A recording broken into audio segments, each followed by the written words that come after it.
Hello and welcome to the Build with Bear Workshop. My name is Pat Bear. I'm here to assemble a Lego set and then to start a model kit. I'm also here to hang out with all of you. And I'm going to start things off by throwing the Bear Cave, the Lego to the site, the tier 2 blue emote in the chat. If you are currently a subscriber, you can reply with those emotes. If you are not yet a subscriber, you can say hi. You can use other people's emotes. And if you feel like being a lurker, you can just go ahead and lurk. You don't have to say anything at all if you don't want to.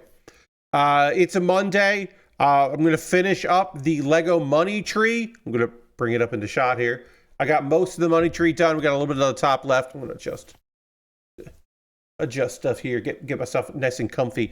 But yeah, I'm going to finish this kit up, or this build up, and then start a model kit, the Altron Gundam from Gundam Wing. This is a 2022 premium Bandai kit that hey Lord Crashington, that like late last year they released all of them, the Death Scythe Hell, the Altron, and the Heavy Arms too. Hey Lashbrook, welcome. Those all got released to broad. They were premium Bandai kits and they got broader releases, and so I got the Altron, which I had missed previously. This is a 2022 kit with parts from the high grade of the Shenlong re-release from 2019. So it does have some polycaps, but not that many polycaps. It's nice. I'm just going to quickly hit this here. Let me just real quick. Sometimes the auto white balance isn't hitting me as much as well as I would like. That's fine. Whatever. That's what it is. Whatever. It'll do for the job. All right, let's go to the overhead camera. Boom. Overhead camera right here. We got ourselves our Lego set. This is the Lego money tree, as you can probably tell. We have assembled it. It is a nice dense kit. It's not, the biggest thing in the world, but it is nice and dense. A lot going on there. And all we have left is the very top of the tree and then the two golden boats that go towards the back. I am not particularly familiar with the golden boats and what they specify. So I apologize for not having that information, but I do have a general idea about the money tree. I don't pretend to be an expert in this, but I do have some knowledge of what's going on there. So we'll get into that. Let's see. What did I want to say off the top of the bat? My voice should be fine here. I did a bunch of singing today because I'm practicing for tomorrow night's stream, but that was my last time because tomorrow I'm going to be on vocal rest all day until the stream starts. Well, that's not true. Right before the stream starts tomorrow, I will do some vocal exercises and warm up the voice because that's important. And then I'll be done with all of that. So basically most of tomorrow on vocal rest, but I did do some warm-up singing today just to get everything ready for it because I wanted to make sure that my voice was good, and I'd practiced the songs before it. If you're unaware, tomorrow at 9 p.m. Eastern, I am doing stuff I didn't get to during my subathon. I had some stuff that I wanted to do during the subathon, one of which was a showcase of some Joshi, some Japanese women's wrestling, some modern ones. Because I've done lots of throwbacks. I haven't really done much modern stuff. So I'm going to show 2 matches. But before I do those matches, I'm going to sing some songs. I've got 4 karaoke songs to sing, and so I practiced those yesterday, and then I practiced them today. These are the theme of them is that they're all songs that I sing regularly at karaoke, with one exception. One song I've only sang once at karaoke, but it is a new favorite, and it went over really well. It was a challenge song, and I think I nailed the challenge. So I have decided to integrate that into my regular rotation of songs. And I am excited to get some singing tomorrow and then also we're going to watch some wrestling. And one of the matches that we'll be looking at has English commentary. So, I can we can kind of let the commentators do their thing. But I'm excited to watch it. All right. So I'll show you here because you can't really see it from above. I have added in the boats that we made here on the back. This is how they're supposed to go. And that's it.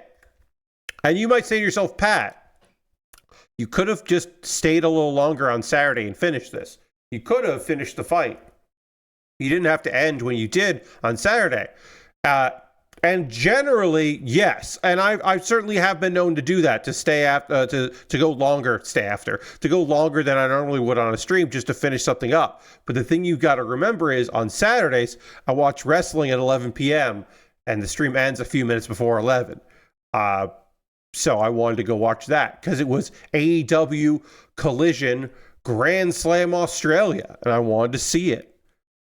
It was good. It was a good show overall.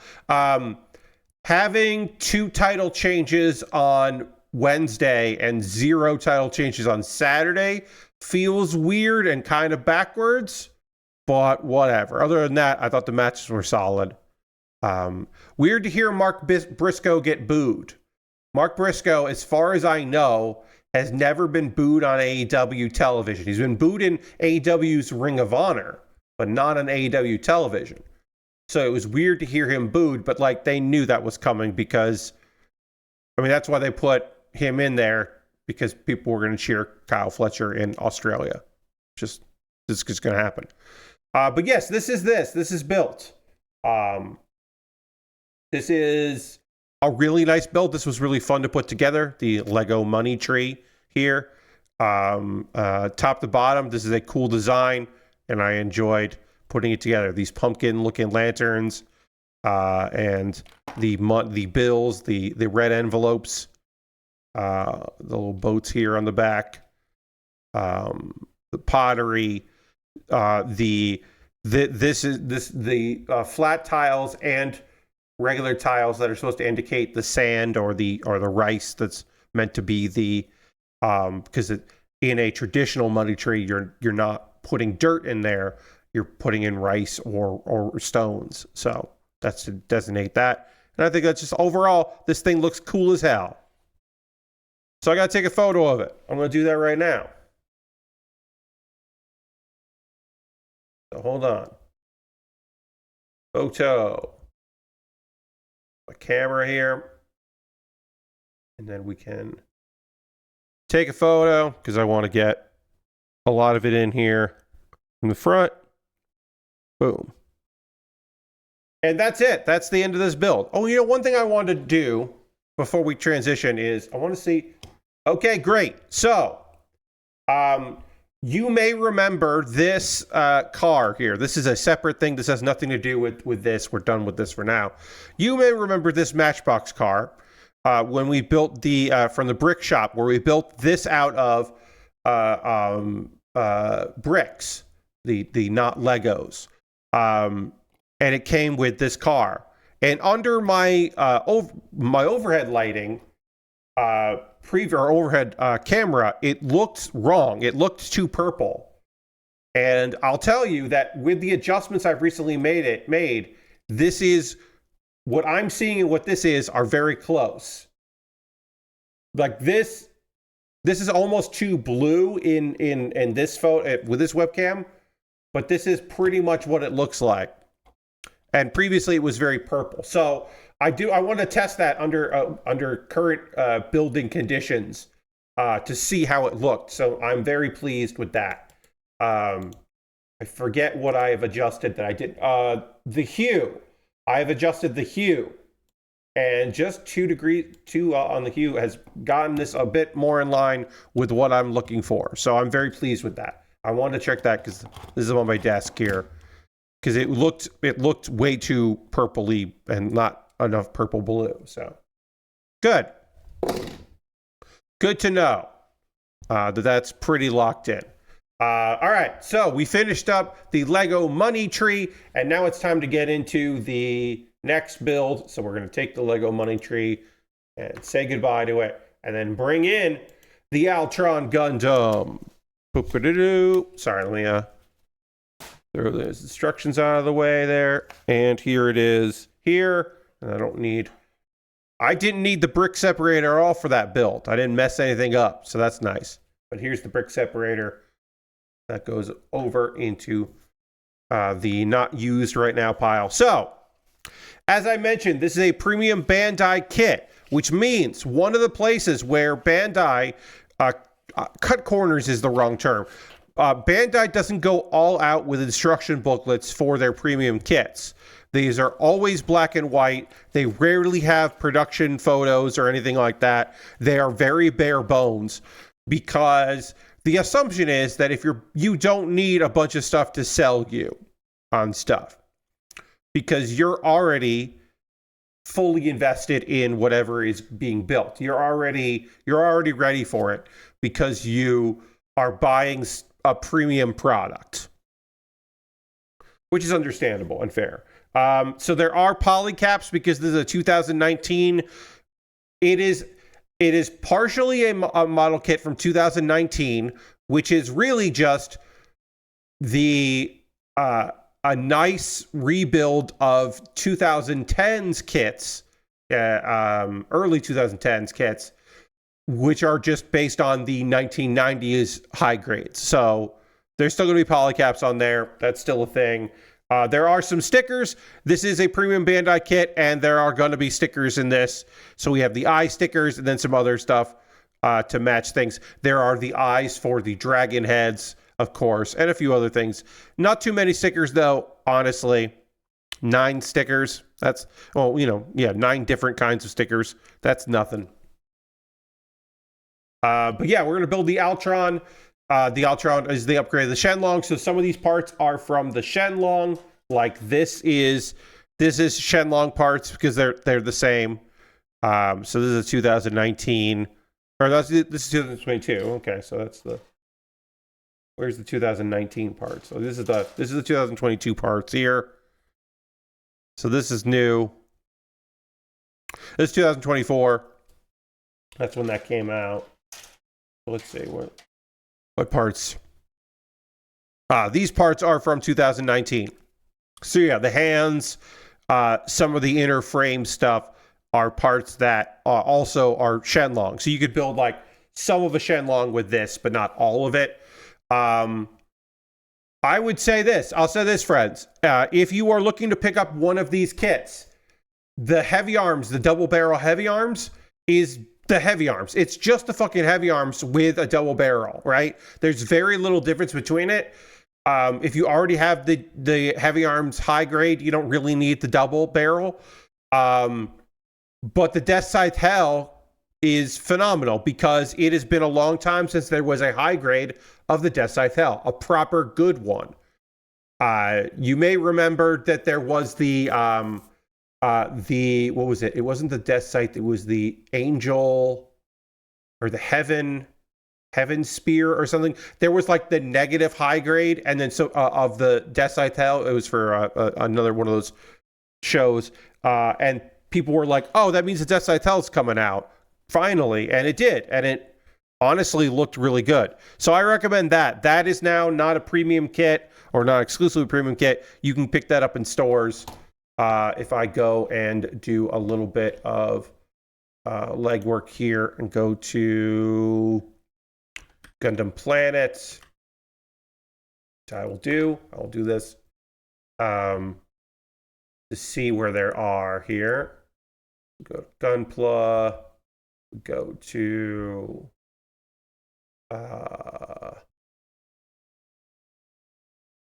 no, not that one. And then let's see, we got an AU. Yep, we want the AU. Gundam Wing. Come on. What? There it is. I forget the full title. Sometimes I forget the full title. Is New Mobile Report Gundam Wing. I forget that sometimes. Let's see. Yeah. So the Altron Gundam, the Gundam Death Scythe. There's also the Sandrock. The Sandrock was also.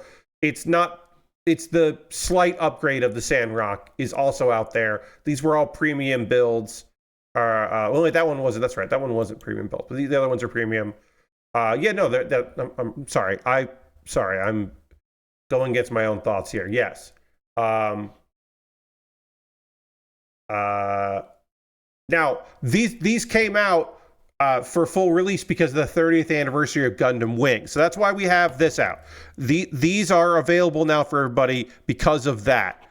Also, up for pre-order right now is the Gundam Sandrock Custom from Endless Waltz, high grade. That is out for pre-order at big box stores. If that is a thing that you are interested in, you can get that there. Of the Sandrocks, it is my favorite because it's the one with the big cloak. And I think the big dumb cloak is good. You know me, I don't like the Sandrock. It's my least favorite kit in Wing. I've never been a Sandrock fan. So for me, that is not something that I'm like breaking down doors to go get. Especially because it's like $40-something for a high grade. And that's a lot of fucking money for a high grade of a kit that I like the most of the best version of a kit I don't like. But apparently the heat shortle will have the gray from the movie, and also the red as well, and you can switch those in and out apparently. So you can make it look the best version of Sandrock that there is. But yeah, yeah.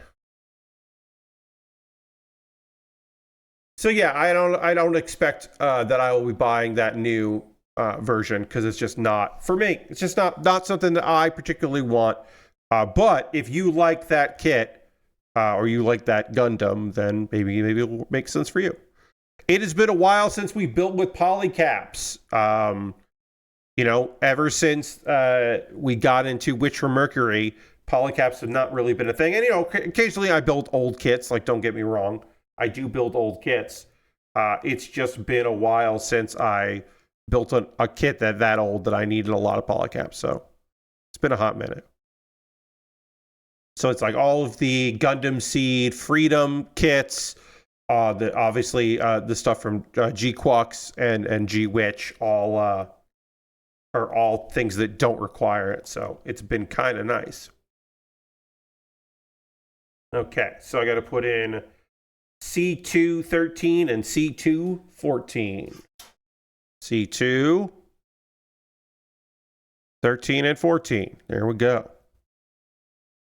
I've got a news story here, an interesting piece of news. So I think this is an interesting thing to talk about because it's gone through a lot of shenanigans. This bit of anime. So, Right Stuff. You may remember Right Stuff. They did a lot of distribution of anime. They got rights to some things. They would buy up rights from older series and kind of take on that responsibility. And they were going for a lot of different things and a lot of different licenses. They no longer exist as their own entity, which we'll get into. But yeah, they tried to, they made their attempts. Let me just see here. How are we doing this here? Okay, so it goes like this. So back in 2021, they did a Kickstarter with the plan that they were going to do a English language dub for the Dirty Pair television show. So not just re-release the 1985 Dirty Pair anime. They were going to do a new English language dub and then release it. And they were going to get a bunch of people who were going to do they were going to get the voices that had done those characters, a lot of the characters from the ADV films, releases of Dirty Pair OVAs and some of the films. So basically they were just going to try to get that cast under a new project with a new name and release the shows that they previously worked on. I did this wrong. Hold on. I did this wrong. Oh no. Wait, no, that's right.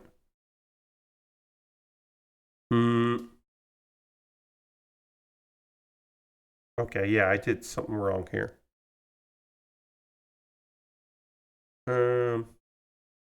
Okay, yeah, I did assemble this incorrectly, so let me fix it. So, yeah, they were gonna get them.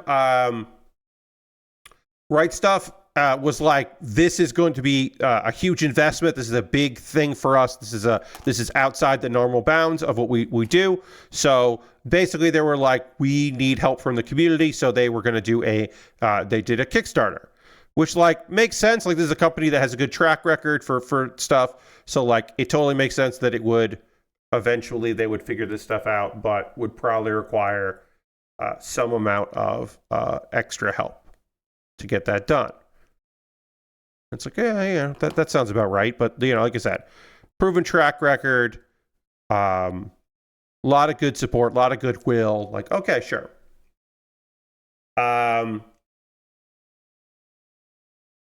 Basically, there were like a bunch of stretch goals, which is like a loose exclusive merchandise, some like wild promises. Maybe that's overage, but like some of the things that they were offering were kind of crazy, and so people were enticed about it. I keep doing this wrong, so I should probably just like lock in to try to get this correct here.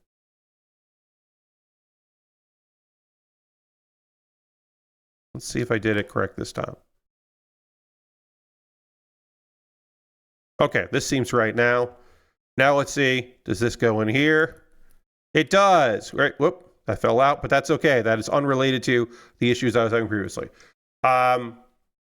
So they hit their goal within 2 days. $275,000 raised within 2 days. And then eventually it was all the way up to $731,000.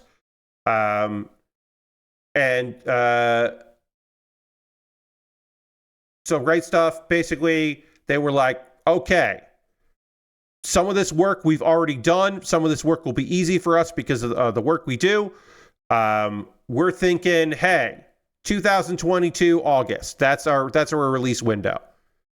Which was probably somewhat ambitious, but not overly ambitious. Delays and all that. But like, okay, they think they can do that. Like manufacturing time of Blu-rays and all that. Like, they have a pretty good idea.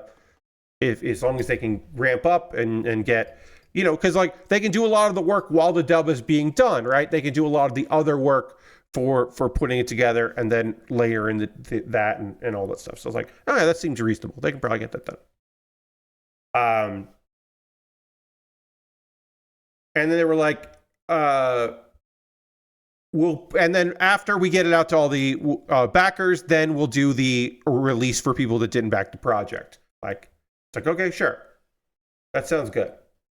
And then the thing is that this is a good report about all of this. It's like a good long article about all the stuff that happened.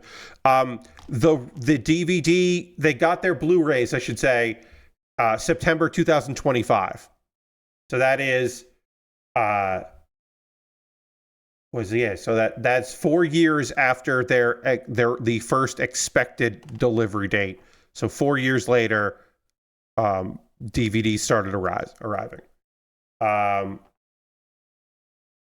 They had production setbacks. Of course, the Right Stuff got bought and sold off. And then also turns out some of the features didn't end up in the Blu-ray that had been promised. And of course, there were some technical issues. And everyone's kind of like, what the fuck happened? How did this go so badly? What's going on?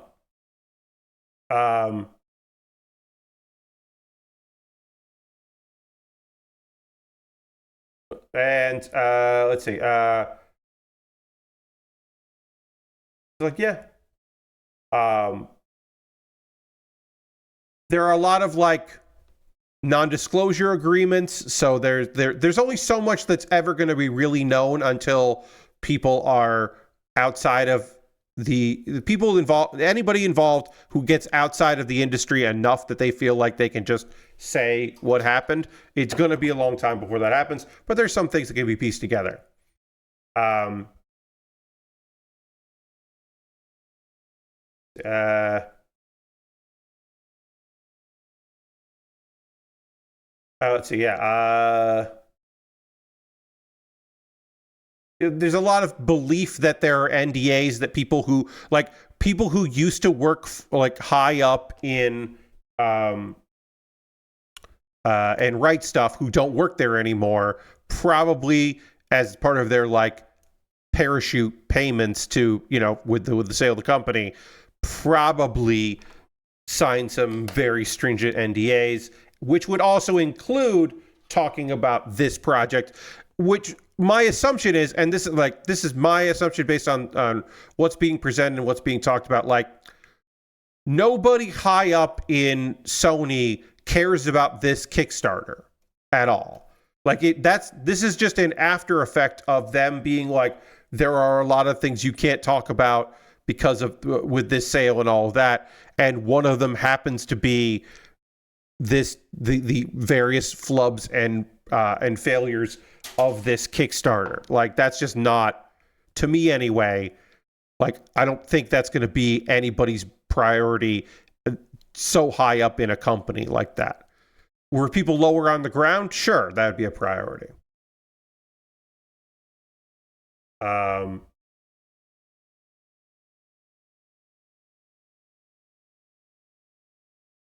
And so eventually, the author of this article that I'm talking about here, Coop Bicknell, who wrote for Anime News Network,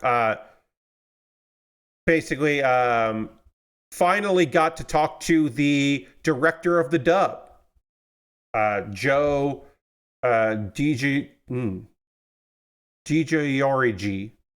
It's got a lot of G's and D's in his name.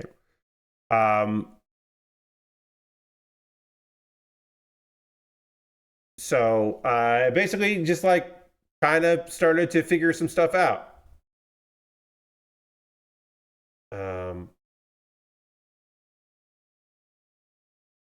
Let's see here. He's the guy that did a lot of dubs for Right Stuff. This was not the first time that this had kind of happened, that he had done some dubs for him. Of course, there was Kickstarter involved in this one, so it was much more of a kind of public endeavor, but it wasn't something that he, this was not a thing of like, oh, they hired a guy that didn't know what he was doing or didn't have any experience doing it. It seems like, no, this was their go-to person that kind of knew what was up. So it's not like out of the it's not out of the world wild that that he would be in charge of this job.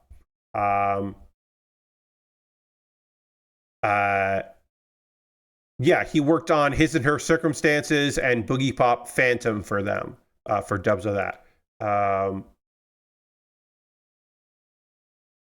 But they hadn't done, Right Stuff hadn't done dubs in a number of years. They just started doing releases and other people's dubs instead of doing dubs on their own,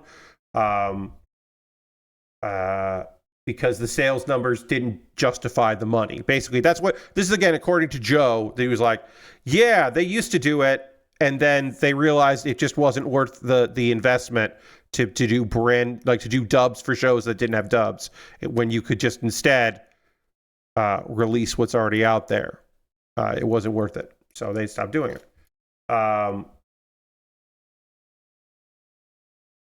Let's see. And so they've been talking about doing that for almost like 10 years, doing the Kickstarter thing. And then other companies had started doing it. So they were like, oh, like a few years previous, some other companies had good success with Kickstarter. So that was like, oh, okay, well, there's definitely like, this is definitely like a feasible thing. So that's why that went into production, because they were like, oh yeah, we could make this work. All right, oops. This is gonna go in here. And then this has got to go on here. Yeah, and then I've got one sticker that needs to go on this before this can get connected. This thing keeps slipping out, and that is annoying. This just fell out, so now I gotta try to... Oh boy. Can I get this on without having to disconnect? Nope, can't. Okay. Anime Ego is somehow still around and all their projects are Kickstarters, I believe. Yes, at this point now, yes, that is true. Let's see.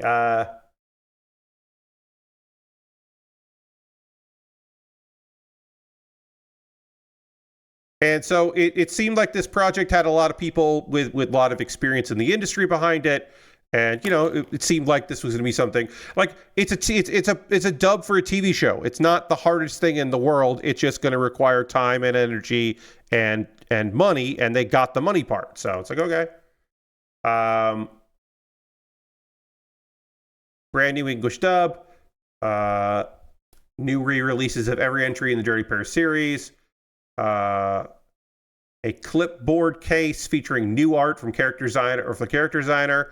So they were literally going to get some new art. Shit. I didn't fuck this up too bad, I don't think, but I'm like, this part is supposed to go kind of like in between these and then get locked together. And then I messed it up as I was putting them together. And I don't know if I'm going to be able to easily get these to separate without breaking anything, but I think I can do that. This red piece and this gold piece really locked well together, so I don't know how I'm going to get that opened, but this needs to get basically in here. And I was like, oh, is there a way to kind of lock this in without having to take these two pieces apart? And I don't think there's a good way of doing that without breaking anything. So I'm like, oh, okay. Oh, wait, no, I got it. Okay, great. I was able to kind of stretch this out, which is still easier than trying to take these two pieces apart. Excellent. Okay, good. Whew, okay. All right, now I got to put a sticker on here. So it has been a while since we did a sticker. So we'll get a sticker going here. All right, so yeah, they were going to work on it. They get some stuff. And they didn't have, they probably should have said it was going to take longer than it did, right? Like, I think that's fair immediately just to say right off the bat, their window for getting that all done was probably too small. And they probably should have said it was going to take longer. Even if they only had to make so many of them for first batch, probably should have taken longer. Let's see.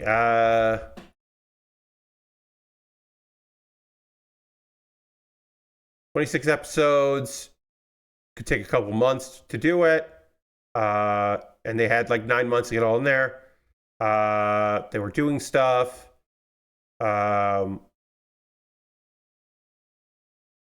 And one of the issues they ran into was localization to make sure it's funny. They were taking their time with it because it's a dense series and it's got to be funny. It's not just about being accurate. It's got to like get the jokes in. So there were some roadblocks apparently were there. And then also like there was, hey, it was 2021, right? Like people were still dealing with COVID and there was still like a lot of issues with people kind of backing into various parts of the industry. I don't, you know, you might say like, oh, come on. I mean, at that point, but it's like, no, man, that was still affecting a lot of people physically and emotionally. Like, so it's fair to understand that.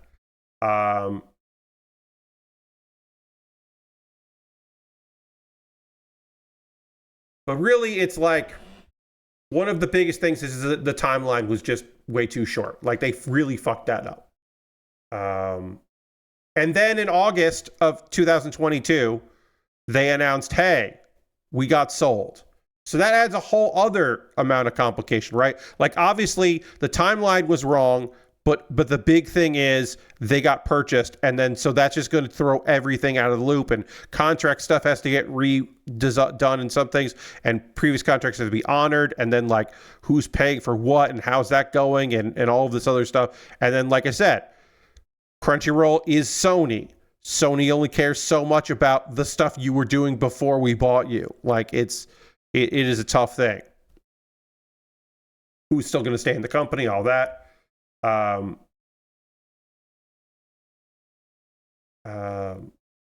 But again, supposedly, according to people who were interviewed for this, Crunchyroll at least was supportive of getting the project done.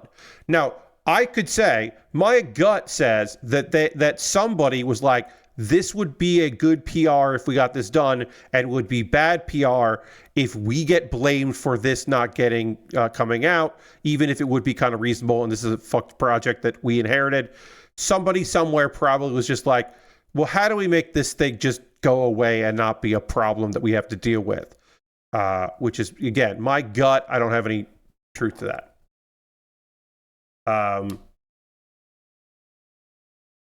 People got their work done. People got the voices, recordings done. They had to change some stuff. Apparently, they were trying to fix some other things with other Dirty Pair stuff that wasn't part of this, was part of the larger project, but not the smaller one. Like there was a little bit of like creep going here. And trying to do ADR and stuff seems like a big problem. And then also, when somebody left Crunchyroll from Right Stuff, then suddenly a bunch of this project just kind of ground to a halt. It's like, yeah, it's almost like the perfect storm of problems, like just one after another.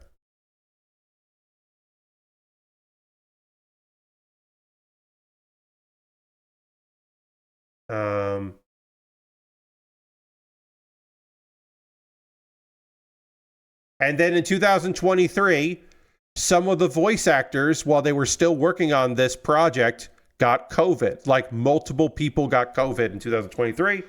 And that, again, obviously throws everything out of whack.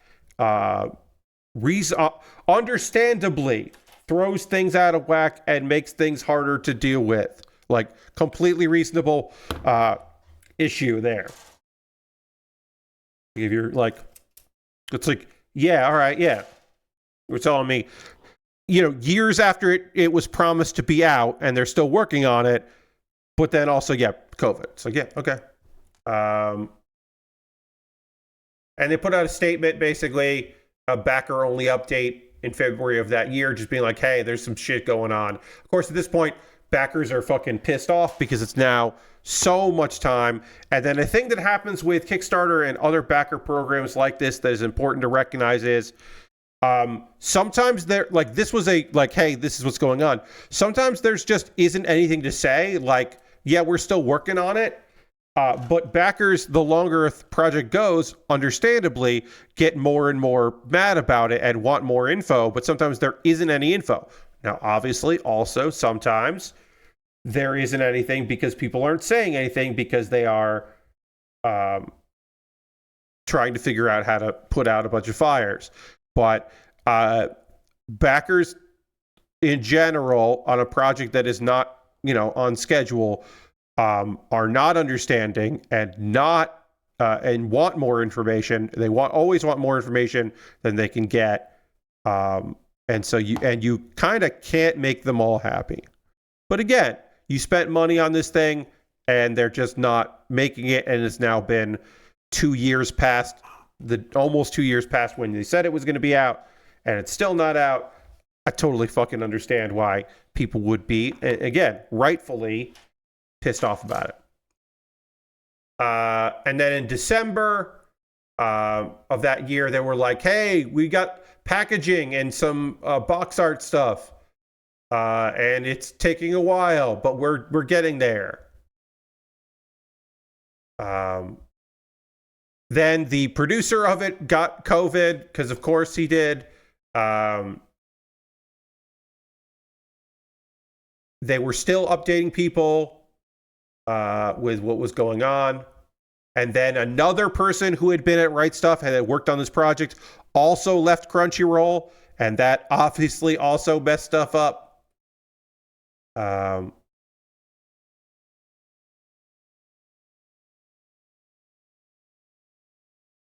He was a producer on the project. She also left Crunchyroll. So it's just like a lot of stuff where you're just like, yeah, man, this is all rough stuff, and obviously very frustrating for everybody involved that was trying to get this thing done.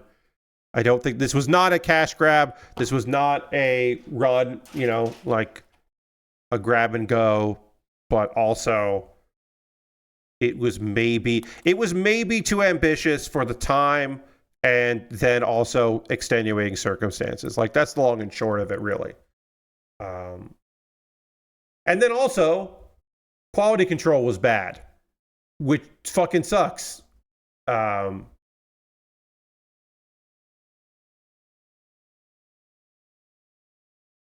they got some exclusive merch as a make good, but that wasn't the things. And then 2025, they were still doing quality control. And then there was an art book, because they had to get a licensee for that. They could finally get the art book ready to go. They get the art book. They got the clipboard boxes in September, the warehouse. And also, there were commentary tracks that didn't appear on the disc. Some audio options were missing on some things. One episode's audio track was out of sync. There's a bunch of audio weird stuff going on with some of the discs in the end. And apparently, there was supposed to be a commentary track for something, and that was a backer thing, but that wasn't told, again, according to this producer, wasn't told to producers, so they never made it because they didn't know it was supposed to be made. They didn't get hired to do that. So apparently there's at least one Kickstarter award that just wasn't there because it wasn't asked for, or it wasn't worked on, which is fucked. That's some fucked shit right there.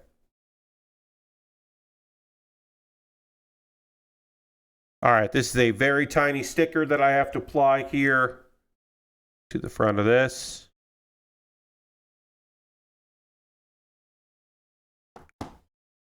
And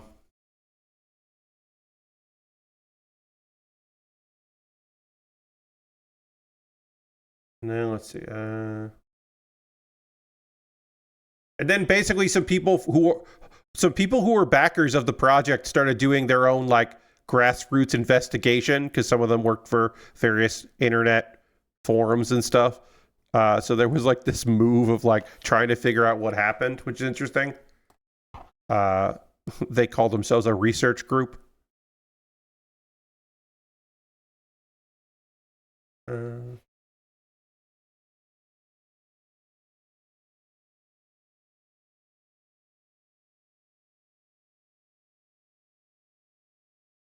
It just sounds like a mess overall.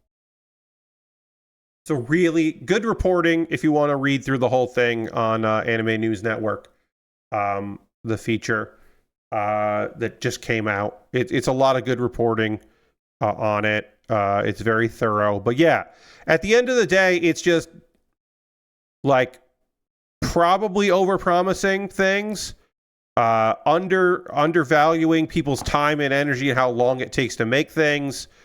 And then the sale of the company definitely didn't help. It maybe helped with it getting finished, but also there were plenty of delays, and then changing a partnership, and then people leaving their jobs and going to do other things certainly also delayed it. It was just a lot of bad timing, and I'll say poor, at the end, poor results, which is the worst part. I think that it took all that time and then it came out kind of shitty. Maybe one could say that it is a cautionary tale that big projects, maybe need more help than just a Kickstarter. But I don't know. But a company that has a good track record and a project that doesn't seem like it's going to be too big a deal. Like, I understand what happened. I understand why people backed it. Right Stuff had a lot of goodwill and had done good work. But, yeah, I don't know. I mean, just in general, I would say, like, yeah, man, I don't know when it comes to, like, backing big projects like that.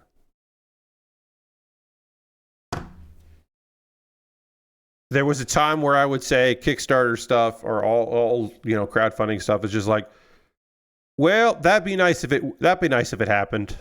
And like leaving it like that is unfortunately like the healthiest thing you can do. Is to be like, oh yeah. Yeah, that thing actually came out. That's cool. All right, I'm going to panel line this before I put the V-fin on because it will just make my life easier to be able to get all the parts here. We'll use the gray marker for most of this. And it'll look pretty great. We already finished the chest, and now we're working on the head here, which is good. We're making some good progress on this, which is nice. We'll take a pause to the cause in a little bit, talk ways you can support the channel, all of that. Let's see. So we've talked about when companies have left Embracer, when they've been debraced, which seems like the right thing to do and the goal for all companies that are under the Embracer umbrella. We don't have a term for when people leave NetEase, for when studios break free of NetEase. We don't have that. And I think the term is not ease. So Anchor Point Studios has not eased. They are no longer a NetEase owned studio. Anchor Point Studios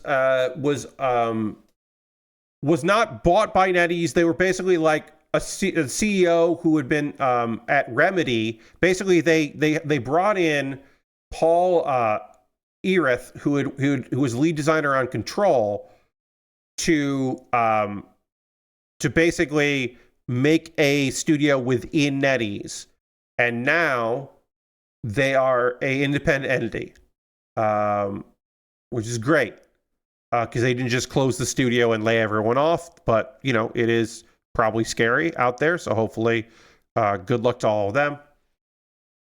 And now they're talking with investors and partners to start working on their first project.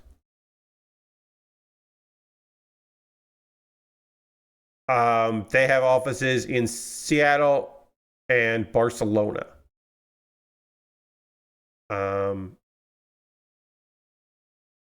But yeah. NetEase is just kind of letting studios go loose. So we'll see. And they're laying off. Like, look, I'll say this: if you are working for a Western studio that is owned by NetEase, this is the best case scenario because otherwise you're just going to get laid off by NetEase anyway. So might as well at least be working for a studio, and hopefully they'll be able to land on their feet and get some investment and get some games out the door. But that's certainly better than just waiting around to get finally let go, because NetEase is really cutting back on their investment in Western studios. There was a significant death in video game history recently. Hideki Sato, the father of Sega hardware.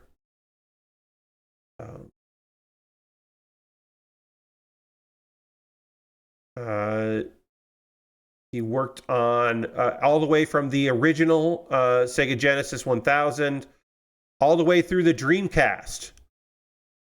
He passed away on Friday the 13th at the age of 77. He joined Sega in 1971.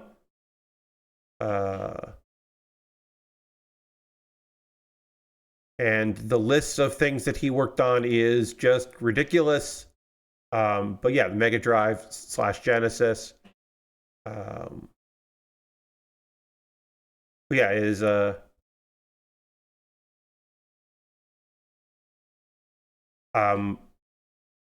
in December, the co-founder of Sega, David Rosen, passed away at 95. So it's like a lot of the big names in Sega's past are gone now. It was kind of wild to see all of the games that he had worked on or had a hand in, because also, of course, one has to remember that at that era, the early era, there was still a time where a lot of devs didn't get their actual names on games. So that is a thing that is later gets somewhat acknowledged and somewhat retconned, but at the time, certainly not all the time. But yeah, wild. He was in 1989, he became the director of research and development. Just to try to beat out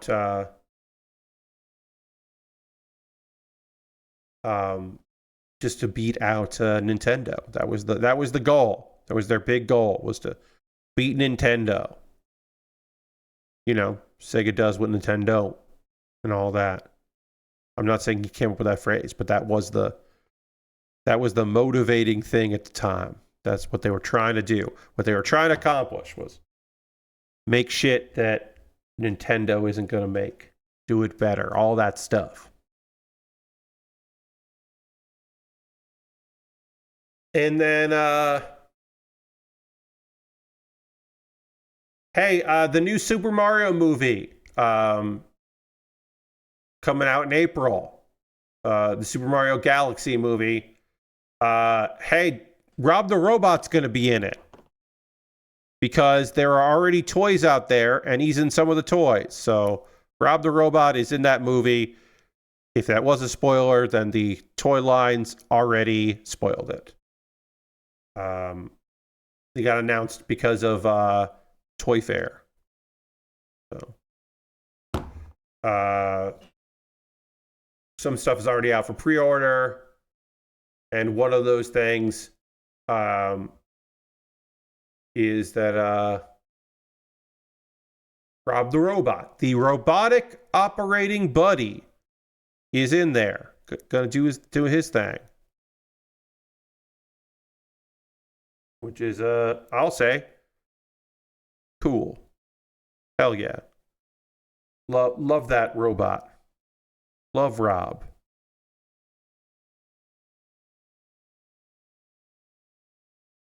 I will say that. If you're gonna,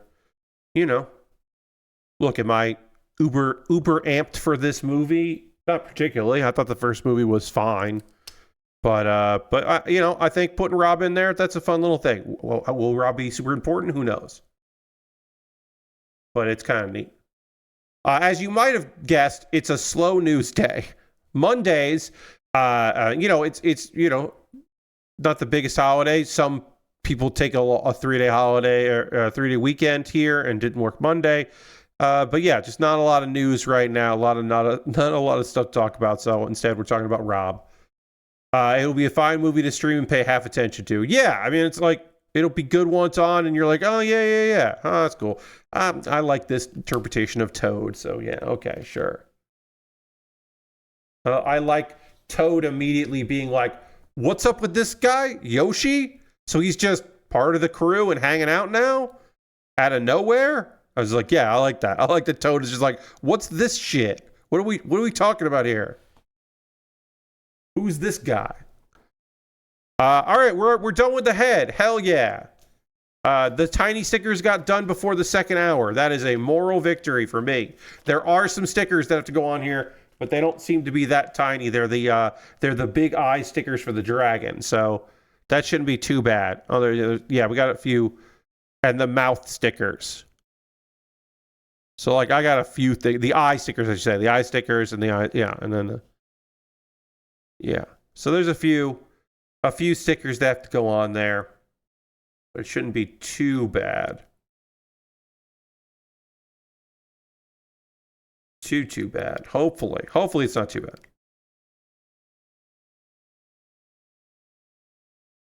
A few things here and there.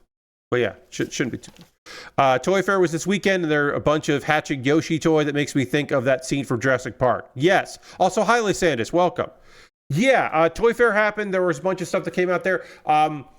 Blockies or Blokies, I still don't know which one it is. They have some Transformers stuff that is coming that is going to be movie related. The Transformers movie has an anniversary, and so they are doing some of that. I did purchase. It will not be here for a while, but I did purchase the Blokies or Blockies Megatron, the bigger one that has the throne, because I want to see the difference between like this style, the classic line, and the action line. What the difference between a $20 kit and a $40 kit is from this company. Also, like, that Megatron just looks rad. So even if it's like, well, that really probably wasn't worth $20 more, but at the end of the day, it's a Megatron I can put on a throne, and so I'm gonna do it. I think it comes with laser beak.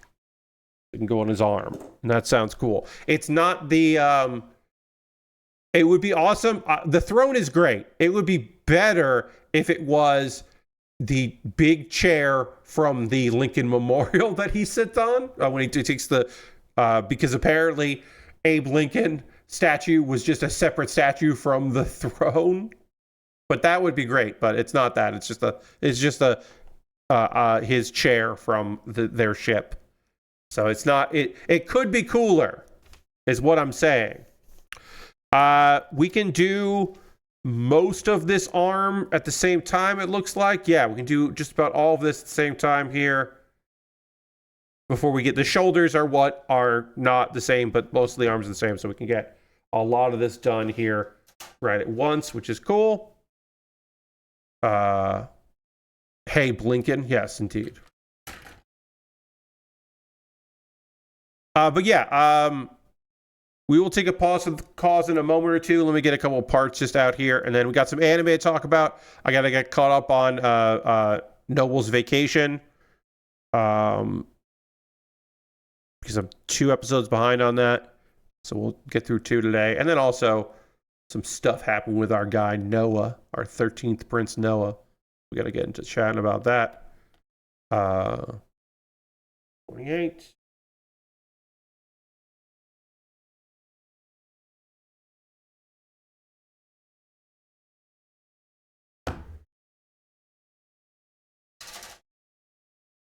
All right, let me get these pieces out, and then we can we'll take a pause at the cause.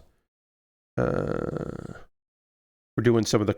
This is I love this because this is the coolest part of this kit are the extendo arms. The Dragon extendo arms are by far the coolest part of this kit. They're the reason why you would want to build this if you were looking to pick this kit up.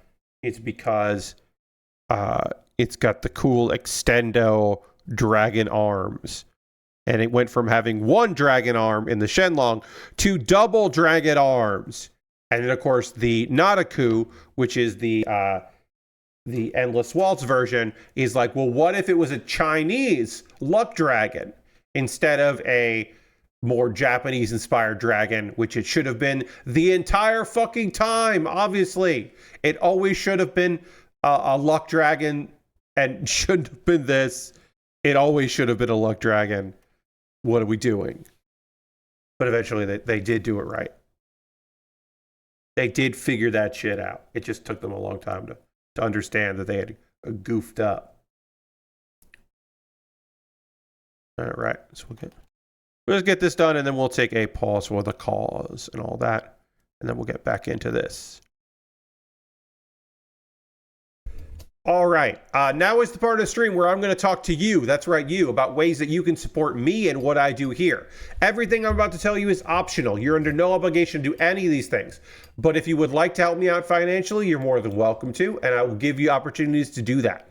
First and foremost, if you are currently a subscriber to the Build with Bear workshop, you can throw the Bear Cave, the Lego, the Scythe, the Tier 2 Blue emote in the chat. Being a subscriber is the easiest way to support what I do here through Cash Money or your Prime Gaming token. If you have Amazon Prime, you can link it with your Twitch and get Twitch Prime, and you can use that token for anybody. If you want to use it for me, that would be rad. That would be cool. Lashbrook is throwing the emotes in the chat, which is nice. You could gift a sub. You could throw some bits and coins my way. You don't have to do any of this stuff, but if you want to, you could. But again, you don't have to. Let's see. What else can I say? What else can I tell you that we can do here is I have a Patreon at patreon.com/PatBear. Over my Patreon, there's a $1, $3, $5, and $10 tier. There are different rewards for the different tiers. Consider joining me on Patreon. My patrons just got my schedule for the rest of February sent to them today. And yeah, get ahead of that and find out what's going on with my schedule and what I'm up to. That is a way to keep abreast of what's up. My youtube.com/PatBear. Of course, subscribing over there is free. Would love to have you over there. And while you're over on my YouTube, you could maybe become a member if you wanted to. For just $2 a month, you will get my Wednesday videos on Tuesday. So tomorrow, you will get the next video in an ongoing series that I'm making. So you could check that out if you wanted to. No pressure, but you could. Those are all monthly ways to support me. If you would like to throw $1 or something in the tip jar, I've got a Ko-Fi and a PayPal. And everything I make through direct donations like that, through YouTube, which includes AdSense, so watching my videos helps me out, through Patreon and through Twitch, all goes into a fund. And from that fund, I pull money out to buy model kits and Lego sets.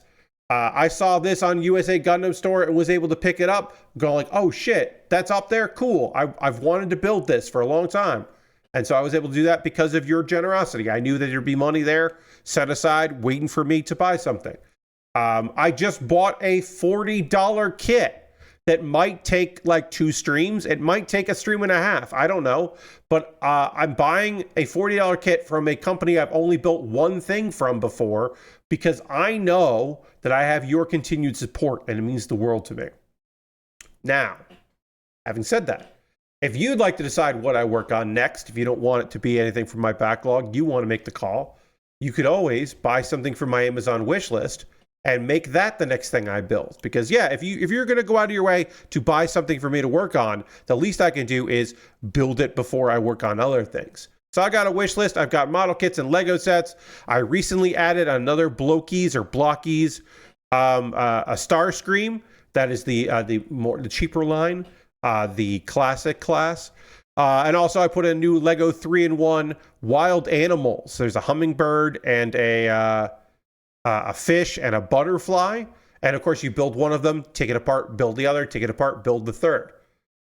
So yeah, I got a bunch of stuff. I got a weird ass Zeta Gundam kit. The Bound Dock, which is just fucking weird ass looking kit. That's on my wish list. I got a bunch of things and thanks. A new entry grade, the Wing Gundam entry grade. If you would like to buy me something to build that is very inexpensive, you could pick that up. That's something you could do. But yeah, I got all kinds of things and thanks that I'm happy to work on. So see if there's something there you'd like to see me put together, and you could pick that up and then have me do it. I got a Lego Technic on there because it's fun to do Technics. A little biplane. That's inexpensive. Yeah, so see if there's something there you'd like to see me put together. My alternative to Amazon is I have a wish list on Throne. Apparently, I have had a Throne account for 4 years, and no one has ever bought anything on my Throne list, which is fine. They don't have to, but it was just funny to realize, like, oh shit, yeah, that just has it. But you know, like I said, it is nice to have an alternative to some other stuff. So I have some stuff in there. There's not a lot on that list. I do need to update it. I do need to put a few more things in there. But it is funny to be like, oh, I've had it for 4 years. Okay. I should probably update some stuff in there. And then the most convoluted and complicated way to support me financially, if you're so inclined and you need it to be difficult, is to go to USA Gundam Store.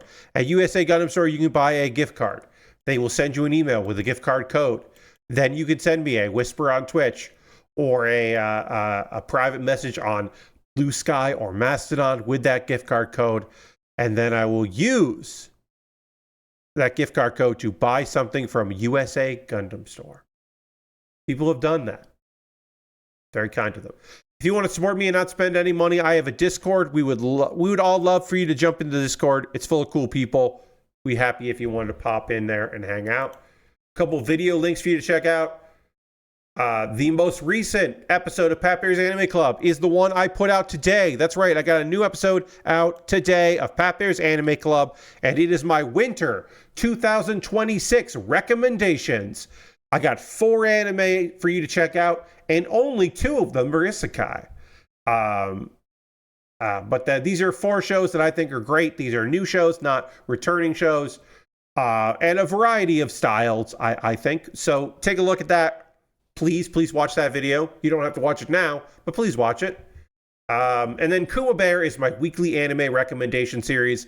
It's February. It's romance time. So, of course, I'm doing all romance anime this month, including Uzaki-chan Wants to Hang Out, a fun romp about college kids. They knew each other in high school. Now they go to the same college. They're spending time together. He's got a part-time job. She gets a job there. There's an odd cast of characters, good support. And it's really just a silly thing of them spending a lot of time together and kind of being very stupid about not understanding that, oh, they like each other and they should probably start dating. It's like not really getting it. There is a very good reoccurring bit of her hanging out with him hanging out with her dad, and they don't know that, he's her dad. He's just like another guy at the gym, and it's a very funny, good reoccurring bit. There's some good bits in there. 2 seasons on Crunchyroll. You can watch it there. But watch my 1-minute video talking about it, please. It did not get a lot of views. If I look at it, I think I'm under 100 views for that, which is a shame because the one before that was more than that, we'll say. We'll say that. Definitely more. Notification here. What's going on? Someone left me a comment about what shows they're watching this season.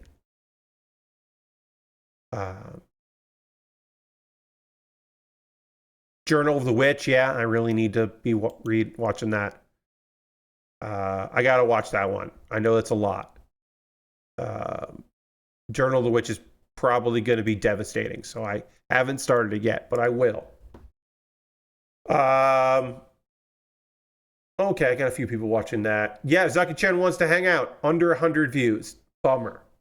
Because the one before that was 1,300 views, so it happens. Rough, but it happens. All right. Okay.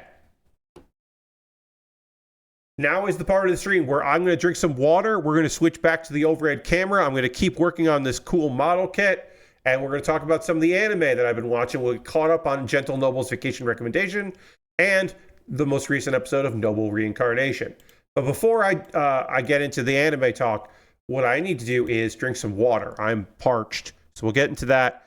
And then we'll go to the overhead camera and do it dramatically right now.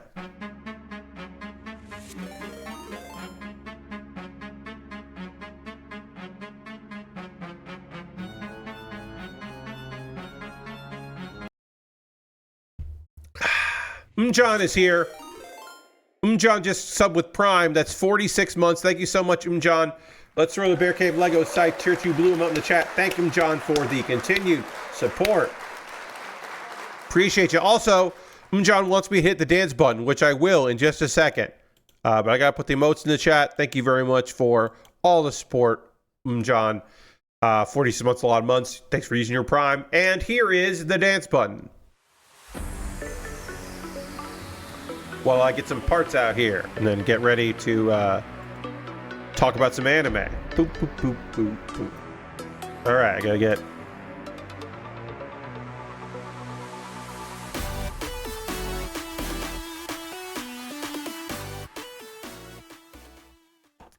Happy Monday to you. Thank you for using your channel points. All right, we're going to talk about some anime while I continue to work on this model kit. This is the start of a trailer about a snowboarding game. Yeah, that's accurate vibes. That's pretty accurate. All right, so let's start working on these dragon hands here. Or dragon arms, I guess you'd say. Okay, so let's talk about this episode of Noble Reincarnation. Noah was recently made the head of was made the head of the Department of Justice. Basically, a lot of the princes who are not like the crown prince are not in line for succession. They end up getting various roles to kind of show off their power. Our guy Noah, even though he's now only 12, has shown like, hey, he's got a real good sense of justice and the rules of the kingdom. And so he's been given this role. He meets his new subordinate, who is the Vice Minister of Justice. And he's like, yeah, you can judge criminal cases. You can do whatever you need to do. And then Noah's just like, okay, yeah, well, you're going to work for me. But I need to know from you about all these bribes you've been doing. Lysander says, I just started watching My Ordinary Life. It is amazing. I don't remember ever remembering laughing so hard in an anime. Yeah. Yeah, I mean, like, that is a funny one. I think that is, what was the full name for that? Yeah, yes. If you like Nichijou, My Ordinary Life, City came out last year, and it is my second favorite anime of 2025, and that is the same guy's work. So when you're done with Nichijou, I recommend City. That's C-I-T-Y. It's on Amazon Prime. City the Animation is another way to find it.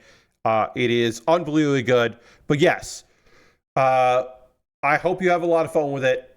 That show fucking rules. Nichijou is just phenomenal. And then watch City after. All right, so Noah is just like, hey, what's going on here? You accepted a bunch of bribes. And so this guy, Vinny, is just like, yes, yes, I did. I definitely did that. And he's like, okay, well, on the plus side, you never accepted any bribes for involving murder cases. So you did draw the line. So then our guy's like, all right, I'm going to give you a bunch of money, and then you are never going to get you're never going to take a bribe again, because now you don't have to worry about it. And then also, a prince has given you this sum. You can't fuck this up. So now Vinny is just like, wow, okay, yeah.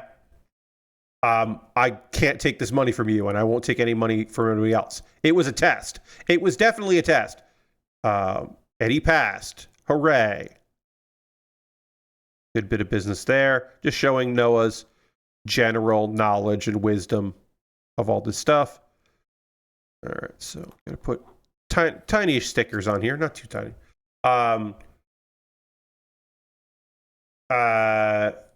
Noah talks with Oscar at a party. Oscar is one of the princes. Oscar and Henry are like kind of the princes who Noah gets along well the most. And they talk about how the empire has been ruined in the past, in part due to incompetent princes. Princes who knew they weren't going to ever be emperor, who just kind of couldn't do anything about it, and their actions led to parts of the empire being restricted, which we will see more of in this very fucking episode.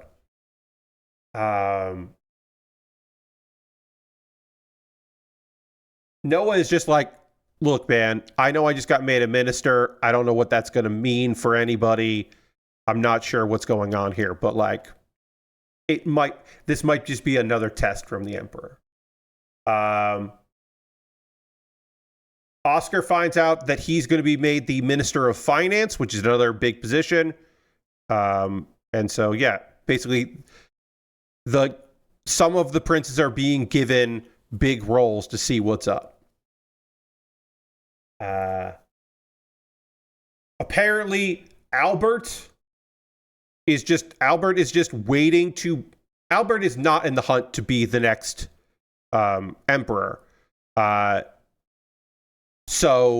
he's trying to amass power, and apparently he was planning an insurrection and it failed, but of course he's not tied to it. He can deny all of it. It's just clearly his people, but he can deny it.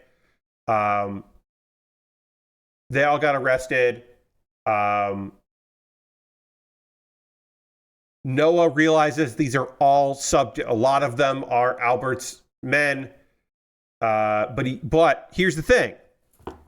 Even if he finds all the proof he needs, if one of the princes tried to run an insurrection, that makes the whole empire look bad.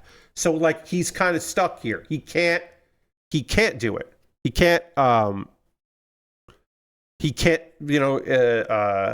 take them out. Even if he wanted to, it's just not going to work out because like this shit is complicated and weird, but he's got to play his cards properly and see what he needs to do here. All right, we got more stickers. Unfortunately, it looks like a lot of the stickers on this build are related to the arms, which makes sense because there are tiny spots here where color correction isn't really going to be part of the build here.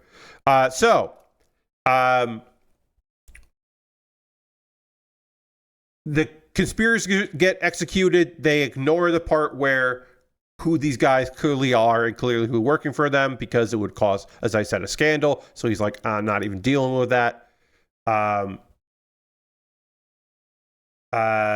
There are intruders in his mansion, and some people have been injured and some people have been killed.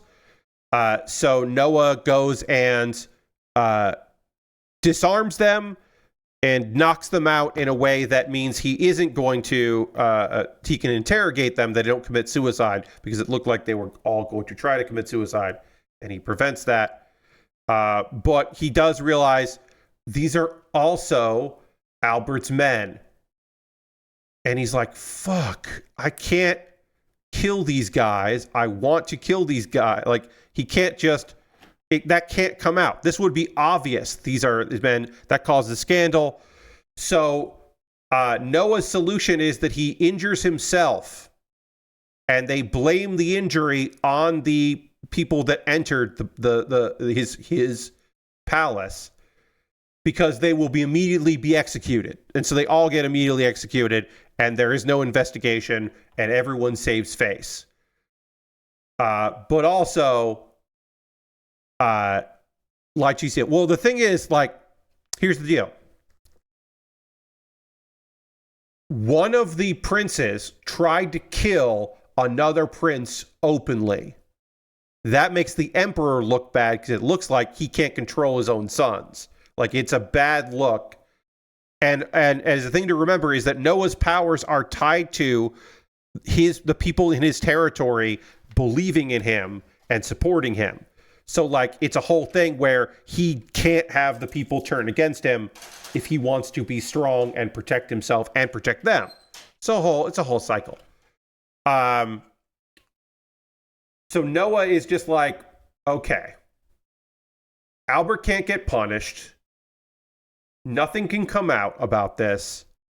Albert is just like really anxious and is lashing out and being like making unbelievable mistakes. Noah has a solution. Create a new job. The prime minister prince, which is above all the other ministers. There is no responsibility, but it looks like on paper that Albert is above all of the other princes. And that will hopefully cause him to relax a bit and to not be, so that Noah doesn't have to injure himself just to protect the kingdom. All right, I got to do sticker 8. and then put a piece in there, and then they got to do the fixer. What does sticker 8 look like? This is sticker 8. Oh, it's this sticker here. Okay. So of course the Emperor is just like, I love this idea. Also, as a reward for handling all this and helping out the kingdom, it's time for you to get another cool weapon or something, another item, another cool item. Noah picks a small box because the sword that he keeps is really psyched about this thing. So he picks this box, and then a bunch of, when he opens it, a bunch of flames pour out of it. A tornado of flames pour out. And we'll find more about that out in the next episode. It's a good little cliffhanger of like, what's going to happen there? Is this another cursed item with a personality? Yeah, it definitely is. It definitely is another cursed item. Good episode. It's interesting to see our guy, like do a bunch of shenanigans, and we get to watch him be really smart because, of course, he is a reincarnated person, and therefore pretty brilliant already. But the inner workings of the different princes and all that, like, hey, look, it's very clear what's going to happen here, what's going to happen in the next couple episodes. Like, things are going to be moving forward. This one is just very watchable. It is still very enjoyable. It is an easy watch. There's not much else I really need to say about Noble Reincarnation. Born blessed, so I'll obtain unlimited power. But let's instead focus on A Gentle Noble's Vacation. Vacation recommendation. Which is, of course, an isekai. Our main character here, Lysel, has been somehow transported to another world, and in this world, all of the main characters are attractive men. It is just a bunch of dudes. This is a BL, is a slow burn BL that is mostly just a fun little vacation for our character here, and he gets to interact with very hot men in various situations. It's pretty fucking good. All right, episode 5. We're gonna do episodes 5 and 6 because episode 7 comes out this week here. They're doing some stuff with labyrinths. There is a public auction, and Lysel thinks about maybe getting into some of the books. So that might be good for him to learn out what's going on with some of these books here. All right, so we got to put there's only one sticker that we're not putting on the arms here, and that is I believe goes on the backpack or something. I can't remember where this one goes, but this is not an arms sticker. I don't remember where this goes, but whatever. So 6 goes on one and 7 goes on the other. Okay. We basically just have to put these eye stickers on there. Because these are dragons, so they got stickers. So he's gonna maybe go buy some books because he wants to get some books on relics and artifacts because that's the thing he's interested in. Again, this is all just leisurely adventure stuff for our guy. So he's gonna do some investigating on all of that.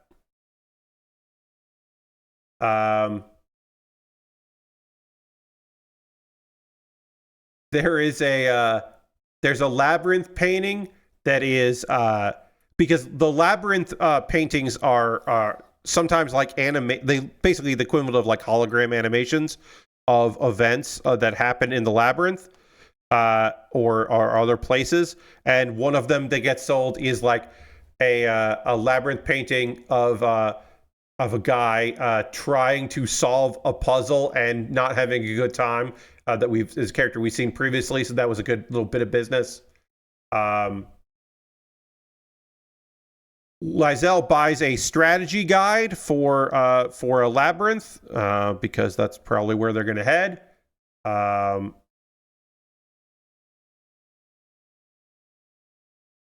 Shadow, who is the current leader of this area, has been tailing Lizelle because Lizelle is really smart and he thinks that Lizelle is up to something. So he's got a tail on him. And then the men are basically just like, he didn't do anything. That we're kind of wasting our time on this guy because he's not doing anything. Probably because he knows he's being tailed, or he just wasn't going to do anything. I can't tell you. But they're like, yeah, man, I don't know, boss. He's not doing anything. Let's see. Yeah, he's just there as a tourist. Lizelle, looking at the guide that he got, notices there is something amiss about it. Is that there's a room on his guide that isn't in the official maps. So something's afoot there. It's interesting. Like, hell yeah. Like, something's up with this. So he's pretty psyched about that. It's hard to read my notes. Part of it is that this episode I watched a while ago, right? Like, my apologies for that. I'm like, I have to refer to my notes so hard, but it's been a while since I watched this episode. So I'm like, oh, shit. I don't really remember everything that happened in it. And then I'm also working on small stickers, which, as you well know, not my favorite.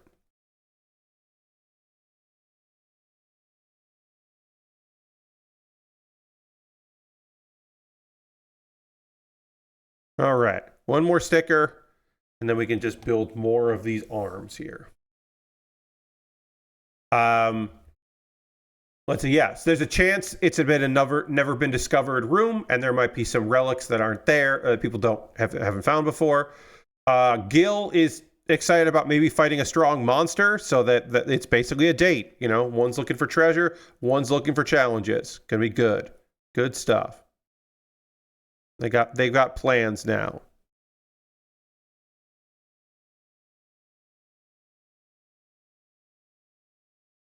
All right. Stickers are all on. I'm going to use my toothpick to try to get these to all fold in here. Okay.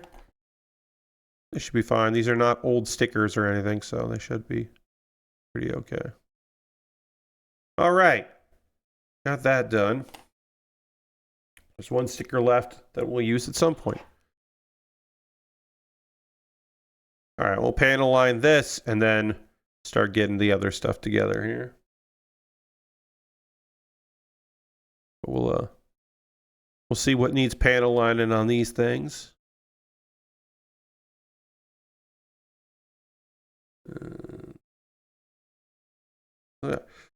Let's see. Yeah, so they're excited to go and for different reasons. They go into the ruins. They locate the room, but they find a map in that room. The only thing they find in that room is a map which leads to a jungle area. So they show that to their companion Judge, the guy that took them there with them.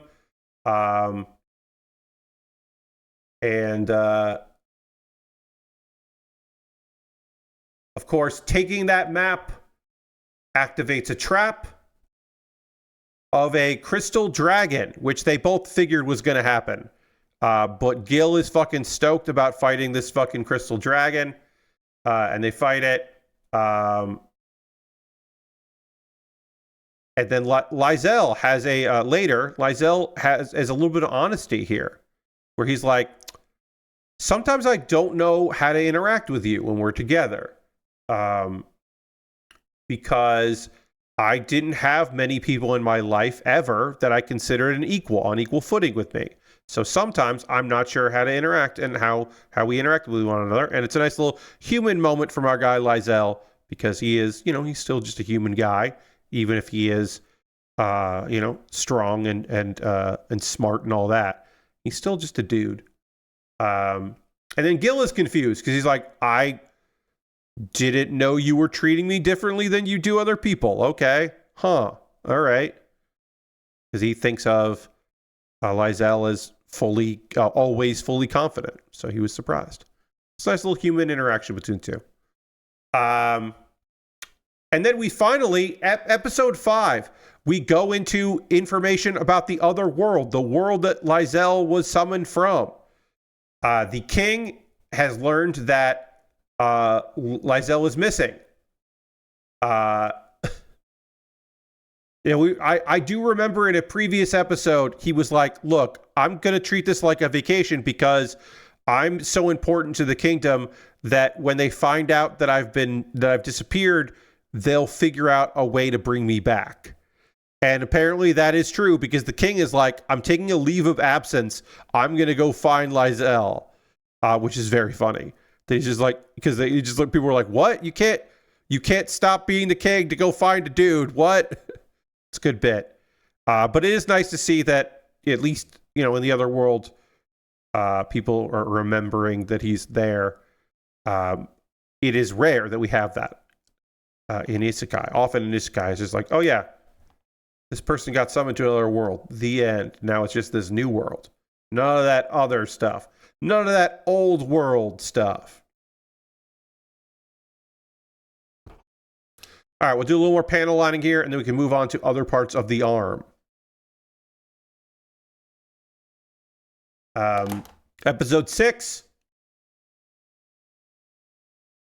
Lysel is like, he didn't have to. He decides he's going to share information about the hidden room they found with the guild so the official map can get updated.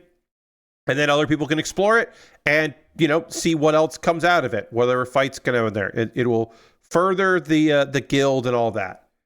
And then they have proof that this room is real and that they found it with a dragon scale. So the guild secretary is just like, well, your party defeated a dragon and you brought in this information and you're only rank F. Do you want to rank up? Do you want to take the exam? And Lysel kind of realizes like, if I took this here, Ray would get mad. Ray is the guild master from where they previously were. So he's like, no, I'm not going to do that. Because he realizes that like Ray would be bummed if he took the exam in another place. So he's going to do it when he gets back. Which is nice. It's a nice little bit of business. They visit Judge, the guy that took them to this town, and his grandfather, Ensign. And apparently Gil's sword came from Ensign years and years ago, his legendary sword that he's using. Basically he met this guy and said, hey, you should use this sword. I bet it would be great for you.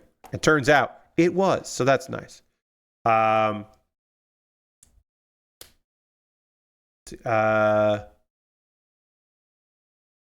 then Lysel was just like, you got any swords for me? You think about any swords that would work for this guy? And so it's like, you should stick to guns. You should stick to the guns you use. Because they require mana, but not physical skills. And since you're not a warrior, it makes sense. Which is like a very practical thing to say. Like, yeah, you should just stick to the guns. Which is good. Yeah, because like, it works for him.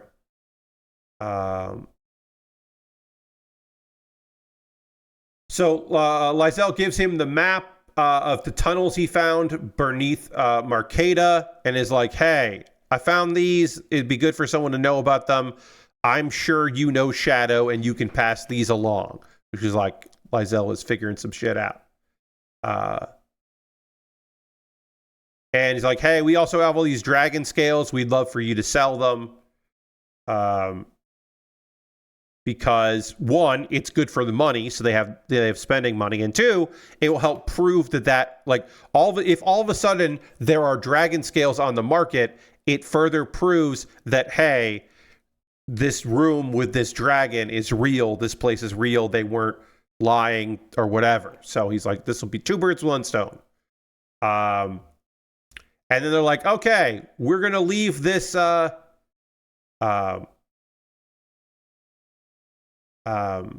going to leave this area. We're going back to where we were. They've been camping as they go, and they get attacked by bandits. And this fight is quick. There's nothing too dramatic about it. Apparently, these bandits, the Forky bandits, at the previous guild, our guys drew their attention with having dragon scales and clearly having money. So that's why it's this thing where you're like, so you think that these folks with money are easy pickings. These folks that got their money after defeating a dragon. The money they have is because they beat a dragon, and you were like, hell yeah, we're doing this. We're gonna get these guys and take their money, dumbasses.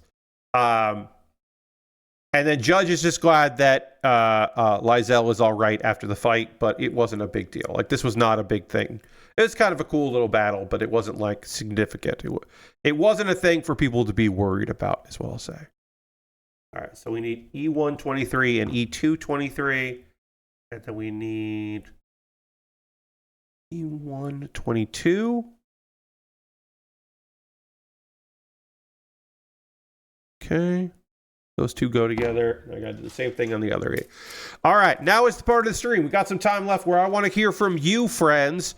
What are you watching right now? What are you playing? What are you up to? What are you into? I always love hearing from you about those things. So please, if you have the time, let me know what you got going on. I played a multiplayer video game because, as I am wont to do fairly often, with some friends. We got a multiplayer crew. We haven't played too much lately this year, so we did get together. Some people were playing some Helldivers. I played some Helldivers, and then I played a few games of Firebreak because a friend of mine in the group has really been pushing for us to go back to Firebreak because they really liked it, which I'll say I also kind of like.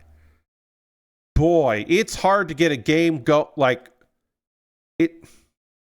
it's hard to get me motivated to play that game after all this time. I did because, like I said, my friend wanted to play it, but I want to like Firebreak way more than I did, is what I'll say there. Playing it again reminded me that I'm not super into it. We do have I do have a play date for Wednesday afternoon for the crew. We're gonna try out Yip Yap, some talking into the microphone ass game, and I am excited for that because I honestly haven't really done much of that. I haven't done much of the like talk into a mic style to make things happen kind of game. So I'm excited to try that out. It seems busted in a very fun way. So I am looking forward to seeing how that goes. I need another C23. There it is. That's what I need. So I am excited to try that out, Yip Yap, this week. And I'll let you know on Thursday what I think of it. If I think anything of it at all. Because maybe I'll just not even worth talking about. I don't know. Played a little bit more Nubby's Number Factory yesterday, just to feel it out. It's been a while. There are some stuff coming to that game, but it'll be a long time before we get any of it, which is fine because it's still just a good video game. Leave It Alone has an update coming out soon, so I'm excited to try that update out. They're going to do some new stuff. I still plan to, at some point, do a Leave It Alone stream. I am going to try to get stuff done in that because I still have a couple achievements that are possible for me to get on stream, so I'm going to try to do that another time because I like that game, so we might as well try. I want to get achievements before they add new stuff and maybe add new achievements. So, the under 40 one I don't think I'm ever going to get, but the do this thing without doing do this without doing what do you call it? Using the vents. I'm like, I think I can get that. I think I can get that one. So I don't know. And get all the achievements in there. We'll see. All but one. But now that I don't have to do the like get so much money thing, another 2-hour stream without messing up at the end. Well, Lord Crash, what I'll do is when we get back to that one area, I'll turn off autosave and save. And then if I click on that thing, I'll just quit. I'll just Alt F4 and get out of there. Because that's the only space where the vent is bad. Because I don't have to do the like raise a bunch of money stat. So I don't have to do every area to get everything I need in there. I just need to get that one. And while I'm doing it, while I'm doing that one, I can probably get another achievement and get 2 achievements in one on that one. So we'll see. Lashbrook watched the first Slam Dunk today and never watched any of the show, but that movie was great. Yeah, Slam Dunk rules. And first Slam Dunk is awesome. Surprisingly good looking for CG, yes. Sports CG is somehow like some of the best CG possible because I think we as humans understand how humans are supposed to move in animation. And so we can kind of make it look not bad. Like that to me has always felt like that's why that works, is because like humans understand how humans are supposed to look even in CG. You played the Dark Haven demo, which is a Diablo-like by devs of Diablo and Torchlight. It's got some interesting ideas, but I don't think it all clicks. Yeah, I mean, sometimes you don't know fully from a demo, right? Like you can get a sense, but you can't get the full sense. But I do understand that, yeah, sometimes you're just like, sometimes the vibes just aren't vibing. And you're like, oh no, this isn't actually what I want. But who knows? Maybe it's not too late and they can take feedback from people and make some changes.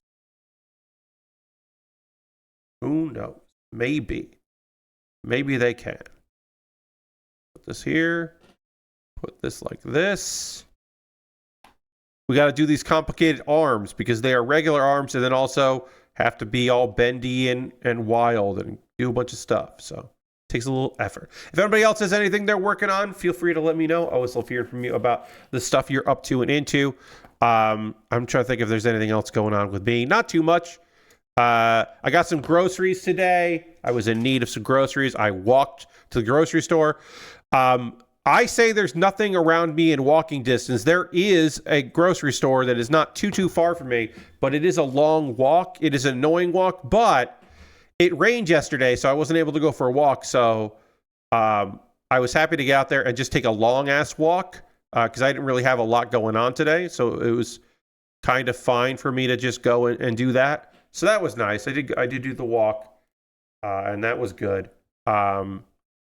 Got some grocery stuff that I needed. I'm going to do a stir fry tomorrow. I'm excited about that. It's been a little while since I did a stir fry.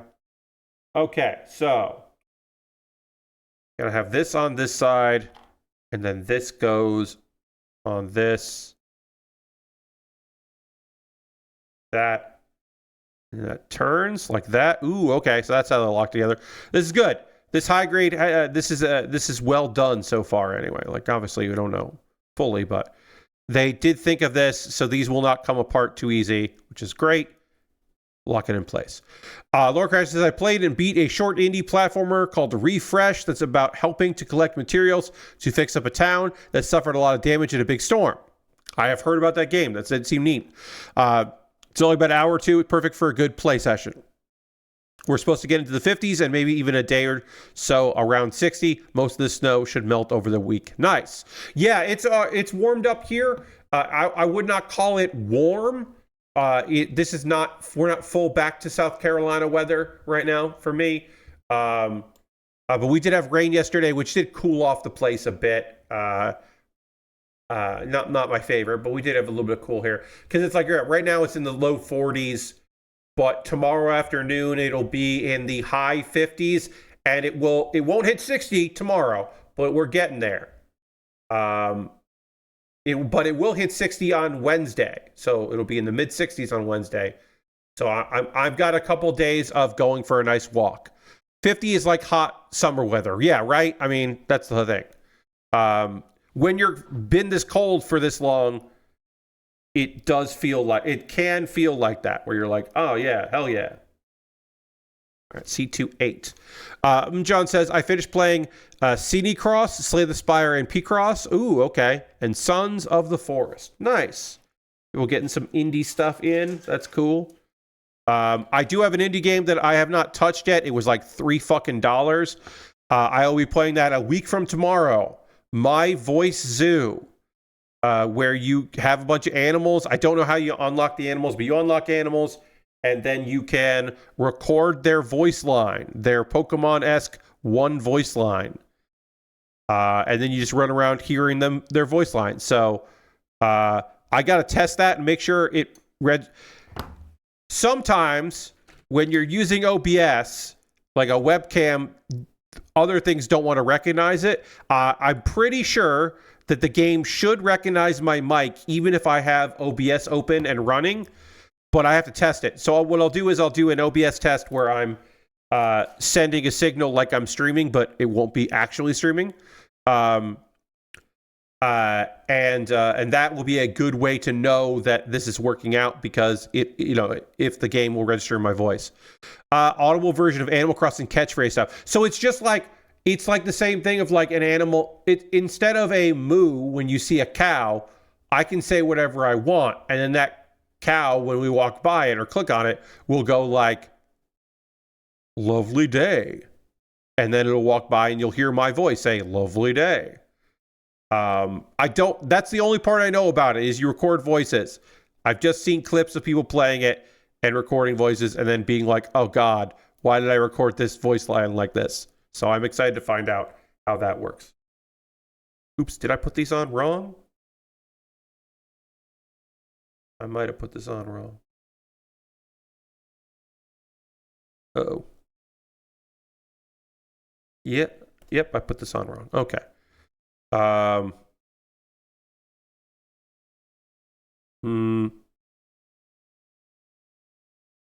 Like that. Okay. All right. So let me just make sure. Okay.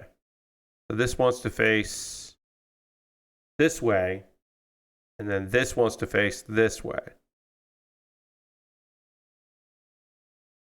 I mean, I can fix mistakes that get made. You know what I mean? You know what I'm saying? You know what I mean? I can fix mistakes, but I'd like to not make mistakes and have to fix them later. I'd like to fix them now, in the moment. You know. All right, so then we're going to put C25 on here, and this will probably be the last thing we do. But yeah, these parts here have to move around a lot. They got to like maneuver quite a bit because of the whole dragon element to them. They got to stack up. They got to operate like regular arms and then also like crazy extendo arms. They got two jobs they got to do. Makes sense. All right, so then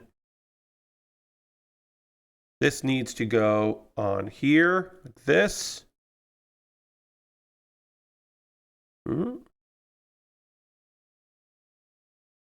No.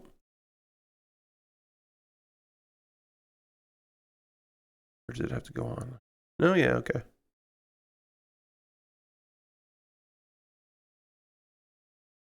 Okay, so it goes on like that, and then twist to lock it in place. And then the same thing happens on this one, where it goes in that, and then twists into place. Okay, great. And then you can take this, like, put it like that, fold this up like that, and then fold this like that.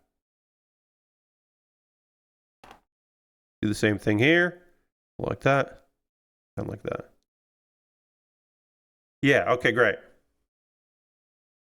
So the basic idea is that these live in the shoulders, which we haven't built yet. Then there's the arm, and then these can appear out of the shoulders and then be long-ass extendos. And so we'll panel line these.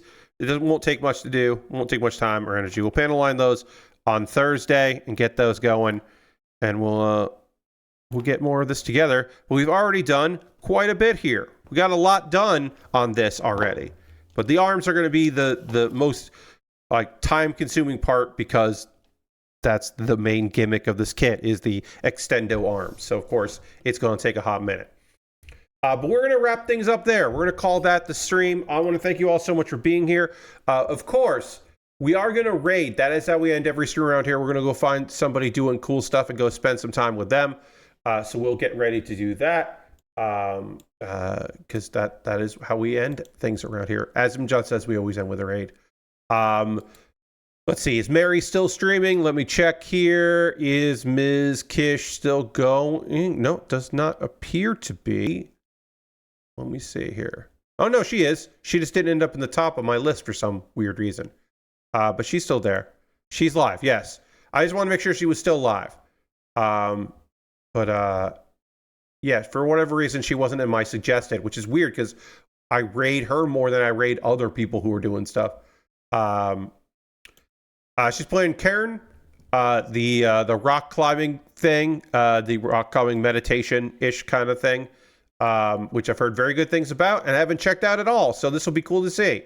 But yeah, I'm excited to go and see what she's up to in that. I want to thank you so much for being here. A reminder, tomorrow at 9 p.m. Eastern, I'm going to sing some songs and then I'm going to show some cool modern Joshi, some modern Japanese women's wrestling. I got 2 matches, 4 phenomenal talents. Some, you might argue, some of the best women's wrestling in the world is happening in Japan. And we're going to showcase 2 of those matches from the last couple of years that are real standouts, in my opinion. So thank you so much for being here. I hope you come back tomorrow for some singing and some watching of wrestling and some hanging out. I'll talk to you all soon. Goodbye, everybody. Goodbye, goodbye, goodbye, goodbye, goodbye.